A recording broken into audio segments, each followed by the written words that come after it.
Assalamu alaikum viewers, this is Anmol Nasir Qureshi. Welcome to English with Anmol. In today's lesson, we will study the usage of will and shall. आज के lesson में हम लोग दो helping verbs will और shall के usage को discuss करने वाले हैं. So let's start. Shall and will are used to make future tense. Shall और will हमारे पास हेल्पिंग वर्ब्स हैं जो कि मेन वर्ब्स के साथ लगते हैं. ये चीज़ आपने याद रखनी है कि शल और विल फ्यूचर टेंस के हेल्पिंग वर्ब्स हैं. जब हमें कोई फ्यूचर टेंस बनाना होता है तो हम शल या फिर विल का इस्तेमाल करते हैं. नाउ लेट्स डिस्कस कि शल और विल को किन प्रोनाउंस के साथ यूज़ किया जाता है. According to traditional rule of grammar, shall हमेशा फर्स्ट पर्सन प्रोनाउंस के लिए यूज़ होता है, जो कि हमारे पास हैं आई एंड वी. जबकि विल या तो सेकंड पर्सन प्रोनाउंस के साथ यूज़ होता है या फिर थर्ड पर्सन प्रोनाउंस, जिसमें हमारे पास आ जाते हैं यू, ही, शी, इट और दे.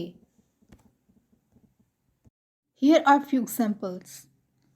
आई shall stay home, we shall wait, he will join us, they will not have enough food. अब इन सेंटेंसेस में हम लोगों ने वही रूल इस्तेमाल किया है कि शल को जब भी यूज़ किया जाएगा तो वो फर्स्ट पर्सन प्रोनाउंस के साथ यूज़ होगा, और विल जब यूज़ होगा तो वो सेकंड पर्सन प्रोनाउंस के साथ भी यूज़ हो सकता है और थर्ड पर्सन प्रोनाउंस के साथ भी. However, when it comes to expressing a strong determination to do something, the roles are reversed. हमने पीछे रूल पढ़ा कि विल का जब इस्तेमाल किया जाएगा तो वो सेकंड या फिर थर्ड पर्सन प्रोनाउन के साथ, और जब शल का इस्तेमाल करेंगे तो वो हम फर्स्ट पर्सन प्रोनाउन के साथ. लेकिन यहाँ पर एक ऐसी सिचुएशन है जब हमें कोई काम करना हो और हम उसकी डिटर्मिनेशन को शो करें, तब हम लोग इस रूल को रिवर्स करते हैं. विल जो है वो फर्स्ट पर्सन प्रोनाउंस के साथ यूज़ होता है और शल सेकंड या फिर थर्ड पर्सन प्रोनाउंस के साथ. Here are the examples. I will not tolerate such behavior. You shall go to the ball. यहाँ पे बॉल क्या है? It's Kinder party. अब यहाँ पर हम लोगों ने क्या किया है कि जो हमारे रूल्स हैं उनको रिवर्स किया है. इधर हम लोगों ने फर्स्ट पर्सन प्रोनाउन के साथ विल का इस्तेमाल किया है और सेकंड पर्सन प्रोनाउन के साथ हम लोगों ने शल का इस्तेमाल किया है. ये तो था विल और शल का ब्रीफ यूजेज. अब हम विल और शल को डिटेल में डिस्कस करेंगे. Let's start with the usage of will. अब प्रीवियसली हम लोगों ने ये डिस्कस किया कि विल और शल को किस तरीके से यूज़ किया जाता है according to the traditional rule. लेकिन करंटली शल का इस्तेमाल अब बहुत ज़्यादा कम होता है, विल का ज़्यादा यूज़ किया जाता है. ये भी हमें पता है कि विल और शल ऐसे हेल्पिंग वर्ब्स हैं जो कि फ्यूचर टेंस को बनाने में इस्तेमाल होते हैं, फ्यूचर टेंस के हेल्पिंग वर्ब्स हैं. लेकिन करंटली हम लोग विल को हर सब्जेक्ट के साथ इस्तेमाल कर सकते हैं. विल के साथ ऐसी कोई रेस्ट्रिक्शन नहीं है कि स्पेसिफिकली कुछ ही पर्टिकुलर सब्जेक्ट्स के साथ यूज़ होगा. So according to the current usage we can use will with all subjects. Let's discuss the formation of sentences using will.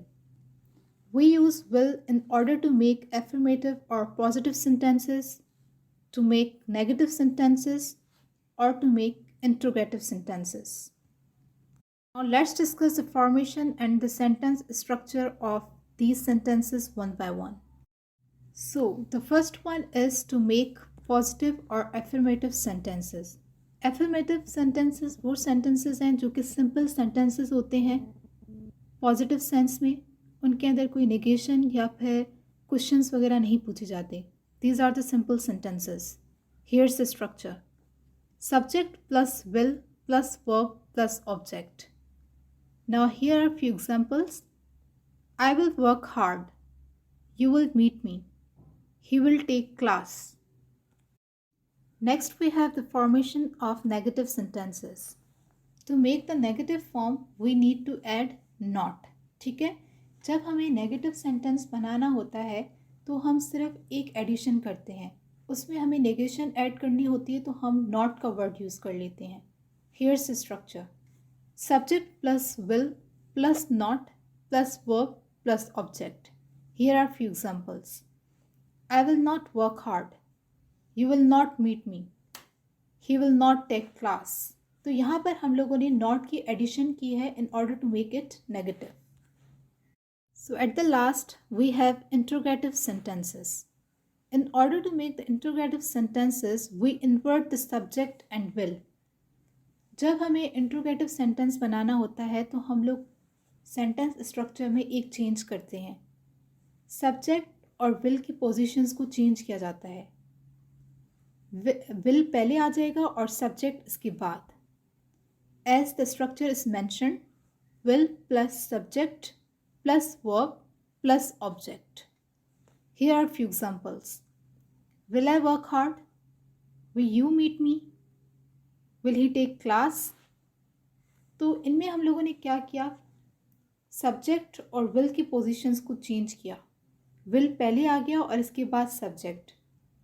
और ये सेंटेंसेस हमेशा क्वेश्चन मार्क पर एंड होते हैं. Now we will be discussing 6 different usages of will. Number 1, to describe the future. Number 2, to make a prediction. Number 3, to make a request. Number 4, to make promises and offers. Number 5, to express a decision made at the moment of speaking. Number 6, to describe the consequence of a conditional phrase. Now let's discuss these 6 usages one by one. Number 1 is to describe the future. As we discussed previously कि will helping verb है future tense का. तो हम लोग will का इस्तेमाल तब करते हैं जब हमें future को describe करना हो. Here are few examples. We will attend concert. How long will you stay in Pakistan? He will send us the medical report. तो यहाँ पर जितने sentences हैं वो future को describe कर रहे हैं. The second usage is to make a prediction. जब हमें कोई प्रेडिक्शन करनी हो, किसी चीज़ का अंदाज़ा लगाना होता है, किसी चीज़ की पॉसिबिलिटी शो करनी हो जो कि फ्यूचर में होने वाली हो, तो हम विल का इस्तेमाल करते हैं. Here are the examples. He doesn't think she will pass the exam. Who do you think will win the tournament? The population will grow a lot in the next 50 years. तो ये सब वो sentences हैं जो कि future की predictions को show कर रहे हैं, फ्यूचर में किसी न किसी पॉसिबिलिटी को शो कर रहे हैं. Thirdly, we use will in order to make request. जब हमें किसी से रिक्वेस्ट करनी हो, हमने अपनी कोई बात मनवानी हो या फिर हम किसी और से कोई काम करवाना चाहते हो तो हम लोग will का इस्तेमाल करते हैं. Here are the few examples. Will you stay with me? Will you be quiet please? Will you bring some more water please? अब इन तमाम सेंटेंसेस में हम लोग रिक्वेस्ट कर रहे हैं, हम कोई ना कोई चीज़ करवाना चाहते हैं. Fourth usage is to make promises and offers. हम लोग will का इस्तेमाल तब भी करते हैं जब हमें promises करने हो, वादे करने हो या फिर offer करनी हो. ठीक है. For example, I'll call you when I get home. She'll help you finish the work. Don't worry. We'll send you the books as soon as possible. अब इन sentences में हम लोग commitments कर रहे हैं. ठीक है, या फिर हम लोग offer कर रहे हैं. Talking about the fifth usage of will, to express a decision made at the moment of speaking. Will का तब भी इस्तेमाल किया जाता है जब हम उस decision को express करना चाहें, जब हमने बातचीत के दौरान कोई decision लिया हो. Here are few examples. I'll answer it. I'll have the coffee please. We'll check the sales figures before leaving. Moving towards the last usage of will, to describe a consequence of a conditional phrase. will का तब भी इस्तेमाल किया जाता है जब हम किसी कंडीशन को रखते हुए उसके consequences के बारे में बताते हों. For example, if it rains, I'll take my umbrella. We won't mind if you arrive late. Will she come to my birthday party if I invite her? तो इन सेंटेंसेस में हम लोग किसी पर्टिकुलर सिचुएशन को रखते हुए कॉन्सिक्वेंसेस के बारे में बताना चाहते हैं. Now let's talk about the usage of another helping verb, that is shall. Shall is also used to express the future. जैसे हमने पहले डिस्कस किया कि shall और will फ्यूचर टेंस के हेल्पिंग वर्ब्स हैं। जब हमें फ्यूचर एक्सप्रेस करना होता है तो हम शल या फिर विल का इस्तेमाल करते हैं। इसके बाद हमने ये भी पढ़ा कि शल का अभी इतना ज़्यादा इस्तेमाल नहीं किया जाता जितना कि विल का किया जाता है, लेकिन अभी भी हम लोग कुछ सिचुएशंस में शल का इस्तेमाल करते हैं। जैसे कि यहाँ पे लिखा हुआ है, we still use shall specially to form questions with I and we. तो जब हमें क्वेश्चंस बनाने होते हैं, इंट्रोगेटिव सेंटेंसेस बनाने होते हैं, तो हम शल का इस्तेमाल करते हैं। आई और वी यूज़ किए जाते हैं जो कि फर्स्ट पर्सन प्रोनाउंस हैं। और शल के सेंटेंसेस बिल्कुल इसी तरीके से बनते हैं जिस तरह से विल के बनाए जाते हैं। Now here we will be discussing the formation of sentences using shall. We use shall in order to make affirmative or positive sentences, negative sentences, or interrogative sentences. Now let's discuss the formation of sentences one by one. Number one is to make affirmative or positive sentence. शल को use करते हुए positive या फिर affirmative sentence किस तरीके से बनाया जाता है? Here's the structure. Subject plus shall plus verb plus object. For example, I shall work hard. We shall meet you. तो ये तमाम सेंटेंसेस एफर्मेटिव या फिर पॉजिटिव सेंटेंसेस हैं। Let's discuss the formation of negative sentences. In order to make the negative sentence, we add not. जब हमें negative sentences बनाने होते हैं तो हमारा बेसिक स्ट्रक्चर वही रहता है, लेकिन हम सिर्फ एक चेंज कर रहे होते हैं, वो है addition of the word not. Here's the structure. Subject plus shall plus not plus verb plus object. Here are few of the examples. I shall not work hard, we shall not meet you.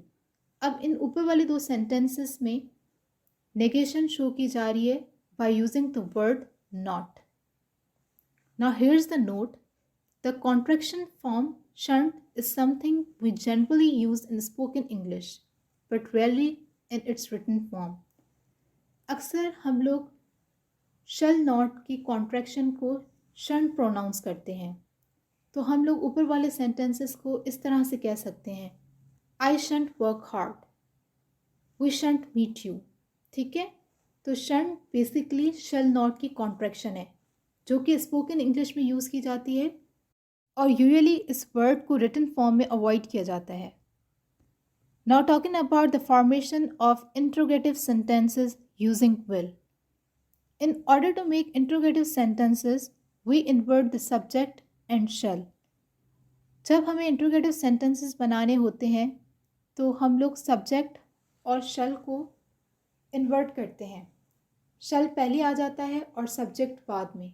Here's the structure. Shall plus subject plus verb plus object.